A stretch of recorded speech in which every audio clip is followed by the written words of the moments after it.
J'espère que vous vous portez bien.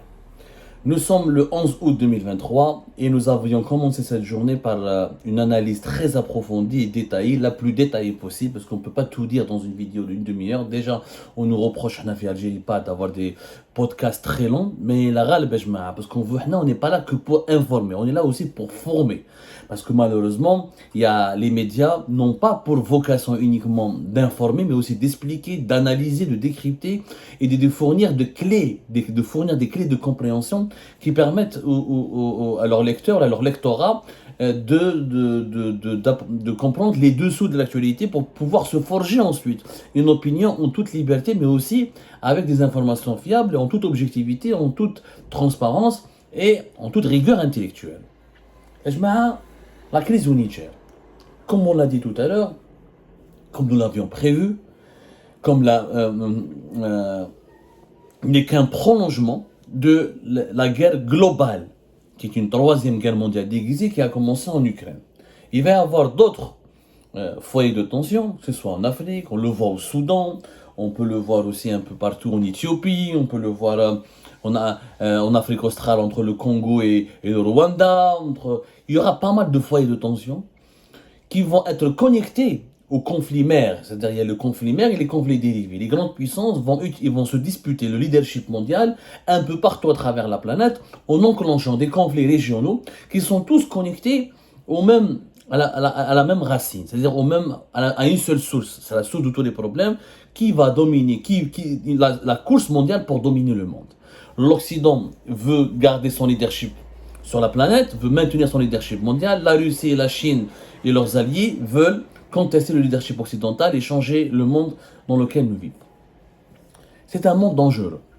Les problématiques sécuritaires, les problématiques économiques, les problématiques climatiques. Chef dans le réchauffement climatique, c'est en train de se depuis 2020, les sécheresses, les feux de forêt, les canicules, les pertes pour les économies mondiales, la productivité mondiale qui est en train de baisser à cause des effets désastreux du réchauffement climatique. L'Algérie est au cœur de tous ces problèmes sécuritaires, économiques et climatiques. Nous sommes aujourd'hui le pays le plus entouré par des conflits qui sont tous enclenchés ou aggravés ou alimentés par les rivalités entre les puissances mondiales dans cette course pour le leadership international ou pour la constitution d'un nouvel ordre international. La Libye, le Mali avant, maintenant le Niger et la guerre avec le Maroc. Justement, parlons aujourd'hui du Maroc. Vu comment la crise au Niger est en train de se développer très dangereusement, et vu que nous sommes au bord d'une guerre terrible, comme celle des Balkans les années 90, qui a opposé la Serbie, les Serbes yougoslaves, aux Croates, aux Slovènes, notamment aux Croates, aux Bosniaques, et entre les musulmans et les chrétiens, les Balkans les années 80, lors de l'éclatement de la Yougoslavie. Nous sommes, d'ailleurs on va l'expliquer plus tard dans une autre émission, doucement avec des dates, avec des textes, avec des références, il est possible nous sommes en train d'assister à une balkanisation de l'Afrique subsaharienne. Les Niger, le Mali, le Burkina Faso, les coups d'État depuis 2020, l'expansion des mouvements terroristes, l'effondrement de la Libye à partir de 2011 et de 2012. Toutes ces situations, sont en train d'engendrer une certaine balkanisation. Je m'appelle la balkanisation, c'est-à-dire l'existence de plusieurs pays, l'existence au sein d'un pays ou d'un certain nombre de pays de plusieurs rivalités ethniques, de rivalités religieuses, rivalités politiques, rivalités économiques alimentées par des puissances étrangères qui utilisent ces pays-là, ou là, les divergences au sein de ces pays-là pour imposer leurs agendas ou là, régler leurs comptes au détriment des populations locales. Le Niger fait plusieurs ethnies, fait des animés, fait des musulmans, des non-musulmans, il y a des Haoussa, il y a des Touaregs, il y a des Arabes, comme exactement au Mali, comme au Burkina Faso. L'Algérie aujourd'hui, si elle était intelligente, les dirigeants algériens aujourd'hui, comment, à mon avis, et je lance le débat, et je pense que beaucoup vous serez d'accord avec moi, mais je lance le débat et je ne préjuge pas du déroulement de ce débat. Aujourd'hui, l'Algérie face aux menaces multidimensionnelles qui sont au niveau de ses frontières. La crise en Libye qui n'est pas encore réglée, la Tunisie qui est en faillite et qui risque de basculer dans l'instabilité, avec peut-être la naissance d'un mouvement islamiste armé et les ingérences étrangères en Tunisie, la crise au Niger, au Mali, au Burkina Faso, la crise au Sahel, cette guerre où le Nigeria, le Côte d'Ivoire, le Sénégal, aidé par le Bénin, veulent aller faire la guerre au Niger, qui sera soutenue par le Burkina Faso et le Mali. Donc, c'est les États, militaires putschistes soutenus par la Russie et ses alliés contre les armées des États qui sont soutenus par la France et les États-Unis d'Amérique et l'Occident. Donc, c'est une deuxième Ukraine avec un scénario à la à la balkanisation, parce que au Niger, au Burkina Faso et au Mali, il y a beaucoup d'ethnies, il y a beaucoup de tribus, il y a beaucoup il y a des particularités régionales et locales qui risquent de faire de ce conflit un conflit meurtrier comme celui des Balkans pour les années 90. Aujourd'hui, quelle est la priorité de l'Algérie? Sa sécurité nationale, son intégrité territoriale et son développement. Aucun pays au monde n'a pu se développer avec un environnement géopolitique hostile, avec des voisins qui lui menacent, ou là qui veulent lui faire la guerre, ou là avec des voisins qui se font la guerre entre eux, avec de l'insécurité à ses frontières. C'est pas possible. Aucun pays au monde. Alors, je vous, tous les pays du monde qui sont devenus des pays développés, ce sont des pays qui ont réussi à imposer une certaine paix au niveau de leurs frontières. L'Iran et l'Arabie Saoudite, au mois de mars fin 2023, grâce à une médiation chinoise, ont décidé d'arrêter de se faire la guerre, arrêter leur rivalité meurtrière et arrêter de se faire des guerres par procuration au Yémen, au Liban, en Syrie et ailleurs, et en Irak, juste pour se protéger mutuellement. C'est un pacte de non-agression parce qu'ils ont compris que la guerre les épuise, leur coûte beaucoup d'argent, leur coûte beaucoup d'énergie, beaucoup de temps, et qu'ils ont des menaces plus dangereuses. Les menaces qui ont commencé depuis le début de la guerre en Ukraine, les menaces économiques, la crise énergétique, en plus des problématiques du réchauffement climatique. L'Arabie Saoudite a compris, les Iraniens ont compris. Les dirigeants algériens devraient faire comme les Iraniens et les Saoudiens et comprendre qu'aujourd'hui, ils devraient en finir avec l'obsession marocaine. Il faut arrêter cette guerre avec le Maroc en extrême urgence. C'est une question de survie pour l'Algérie. On ne peut pas avoir un front au Niger, on ne peut pas protéger nos frontières du sud avec le Niger, le Mali, sauvegarder et protéger nos frontières avec la Libye et la Tunisie avec le Maroc. Saïd Chengraha, il est intervenu récemment. On n'a pas de problème, on est prêt à riposter contre toute menace qui pourrait menacer le territoire national ou là, qui pourrait toucher à l'intégrité de notre pays, etc. Moi, j'aimerais qu'il m'explique comment l'Algérie, avec la guerre qui pourrait se déclencher au Niger, cela signifie que voilà, l'AMP est prête à répondre à toute menace susceptible de porter atteinte à la sécurité de notre pays. Comment tu vas faire si la guerre va se déclarer au Niger? Les Maliens et les Burkinabés vont soutenir les Nigériens contre les Nigérians, les Béninois, les Ivoiriens et les Sénégalais. Il va y avoir une grande crise de réfugiés. Il va y avoir 2 millions de personnes qui vont se déplacer vers le nord de l'Algérie, qui vont chercher à se réfugier. Il y a déjà des réfugiés maliens au Niger. Il y a même certains réfugiés soudanais ou tchadiens au Niger, ou même libyens au Niger. Les gars, ils vont se déplacer vers le nord de l'Algérie. Il y a les groupes armés terroristes qui vont profiter de cette guerre, qui va opposer des armées régulières.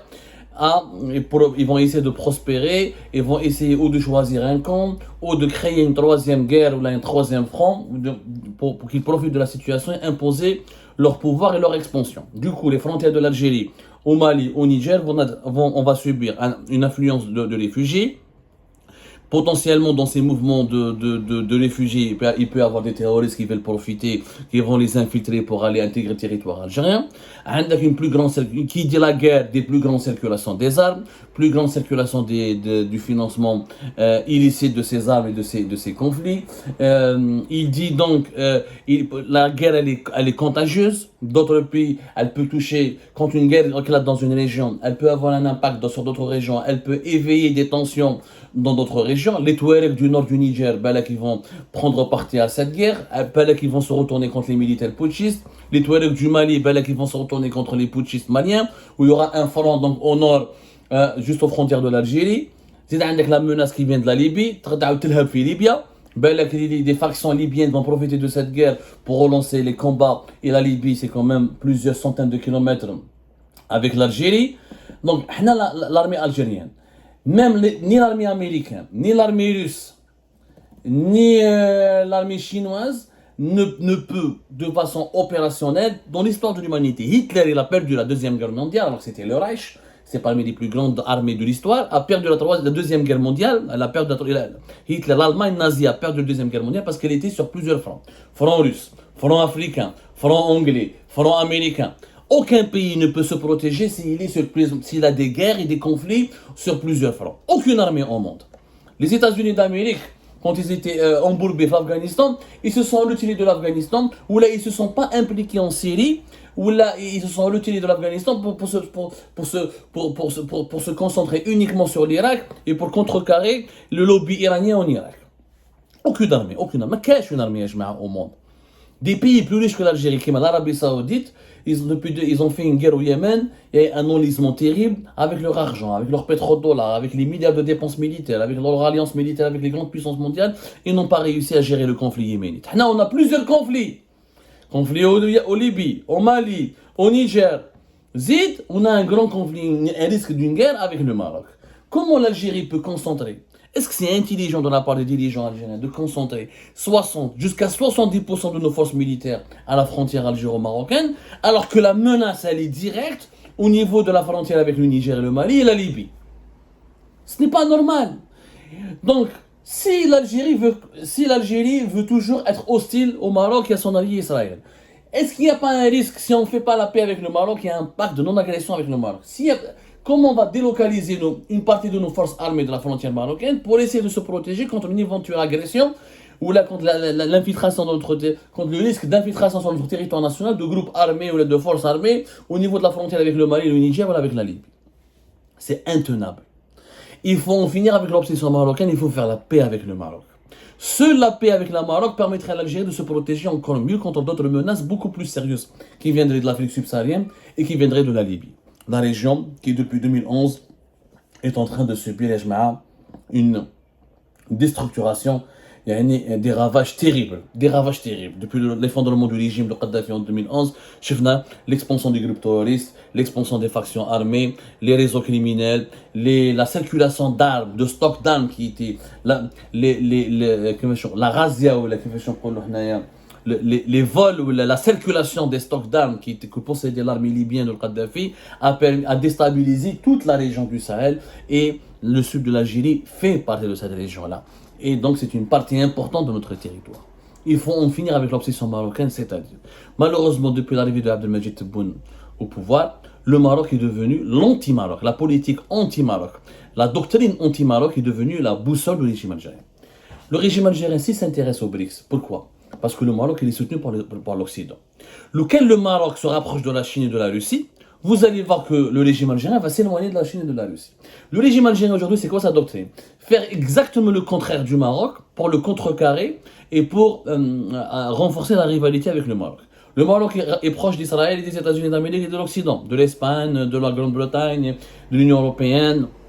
Notamment la Grande-Bretagne, l'Union européenne avec la France, ça se passe mal, mais notamment l'Espagne, l'Israël et les États-Unis d'Amérique. Et bien l'Algérie choisit le camp adverse, celui de la Russie et de la Chine.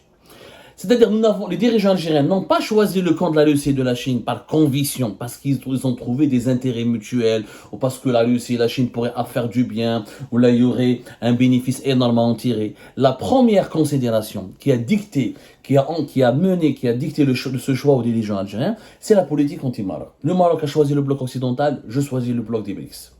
Le Maroc, à chaque fois qu'un pays se rapproche du Maroc, l'Algérie s'éloigne de ce pays pour choisir l'ennemi de ce pays. Les Émirats Arabes Unis sont les amis des Marocains, ils soutiennent les Marocains, ils donnent des armes aux Marocains. Et bien nous, on a une crise avec les Émirats, on s'éloigne des Émirats, on est froid avec les Émirats, et on est avec le Qatar parce que le Qatar est le rival des Émirats.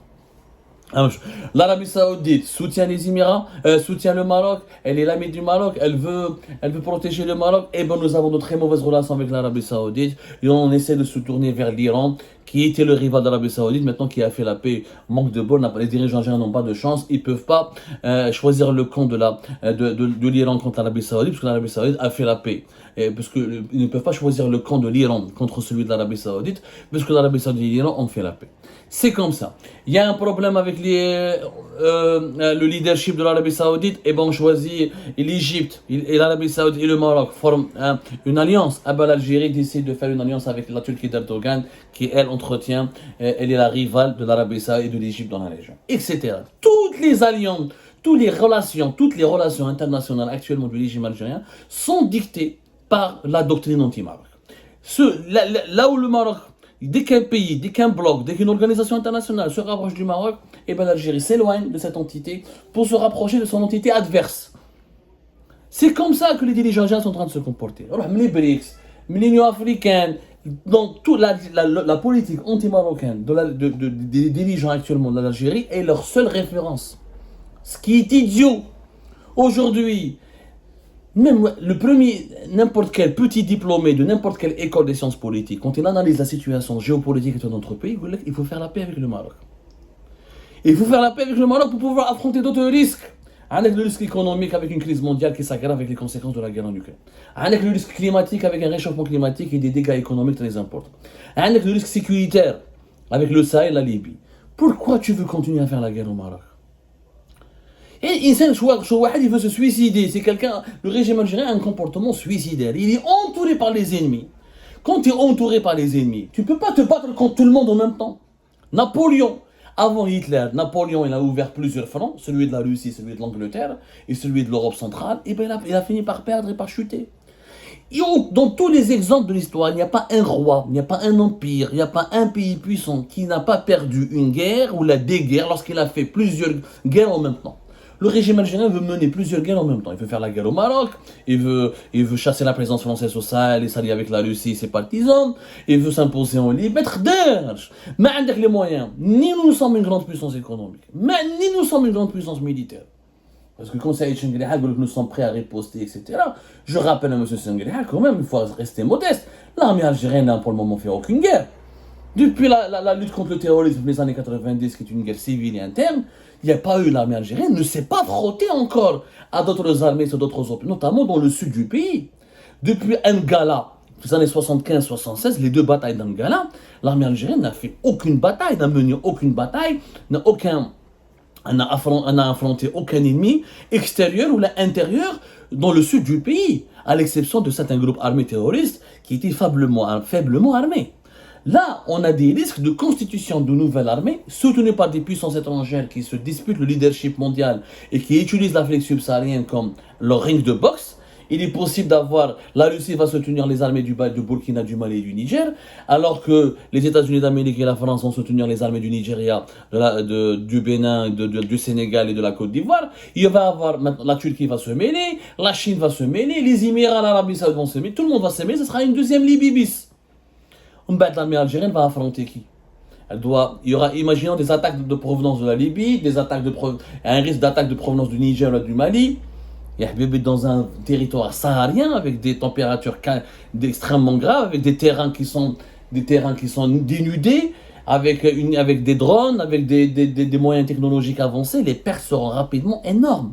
Donc, on ne peut pas faire la guerre au Maroc en même temps, faire la guerre éventuellement au Sahel et faire la guerre éventuellement à nos frontières avec la Libye. Il faut arrêter cette obsession marocaine.